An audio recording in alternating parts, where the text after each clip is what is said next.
In the summer of 2021, social media was filled with beautiful images. Mountains, sunsets, road trips across America. To the world watching online, it looked like a dream life. Gabby Petito was 22 years old.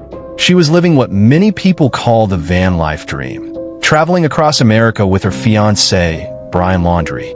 On Instagram and YouTube, she shared happy moments, smiling photos, beautiful landscapes, young love adventures. But behind those images, something was slowly going wrong. And by September 2021, Gabby was missing. What happened during that trip would become one of the most followed true crime cases in modern American history. In July 2021, Gabby and Brian left New York. Their plan was simple: travel across national parks in a converted white van. They visited places like Utah deserts, Wyoming mountains, national park locations across the western United States. Their journey was heavily documented online. To followers, it looked like romance and freedom. But family members later said something felt different. Gabby's messages started becoming less frequent, shorter, less personal, sometimes strange. On August 12, 2021, police in Moab, Utah, received a call about a domestic dispute. Witnesses reported seeing the couple arguing physically outside their van. When police arrived, body camera footage captured a disturbing emotional moment. Gabby was crying. She was visibly distressed. She told officers she and Brian had been fighting. Brian told police Gabby had been acting emotionally unstable. The officers separated them for the night. No charges were filed. They were told to stay away from each other temporarily, but they continued traveling together. Looking back, investigators later said this moment would become one of the most analyzed parts of the case. Because sometimes warning signs are visible long before tragedy happens. At the end of August 2021, Gabby's communication with her family suddenly changed. Messages became inconsistent. On August 27, 2021, friends believe Gabby was last seen alive in Wyoming near Grand Teton National Park. After that, silence. No more updates. No more photos. No more messages. Her family became worried. Very worried.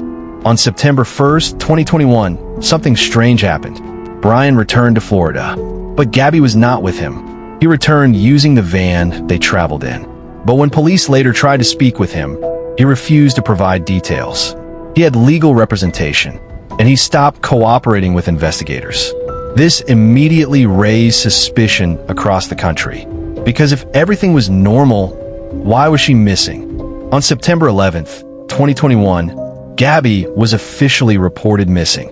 Then something extraordinary happened. The internet began helping search for her. TikTok users analyzed maps. Online investigators examined photos. People studied travel routes. The case went viral across social media. Millions of people followed the story daily. On September 19th, 2021, authorities discovered human remains in Wyoming. The remains were later confirmed to be Gabby Petito. The cause of death was determined to be homicide by strangulation. The news shocked America. Social media went into emotional shock. People who had followed her story felt personal grief because they had watched her life online. After Gabby was confirmed dead, attention turned to Brian. He disappeared shortly after returning to Florida. Police launched a nationwide search. He was later declared a person of interest. Then in October 2021, his remains were found in a Florida nature reserve. Nearby authorities found a notebook. Reports suggested the notebook contained written admissions of responsibility. Authorities ultimately ruled the case as a homicide-suicide scenario. But the case left many questions. Questions about relationships. Questions about social media realities. Questions about warning signs people ignore. Because sometimes the truth is not loud. Sometimes it is silent. Just like this crime. Gabby Petito wanted to travel. She wanted adventure. She wanted freedom. But sometimes freedom can hide danger. And sometimes the smiles we see online are not the whole story.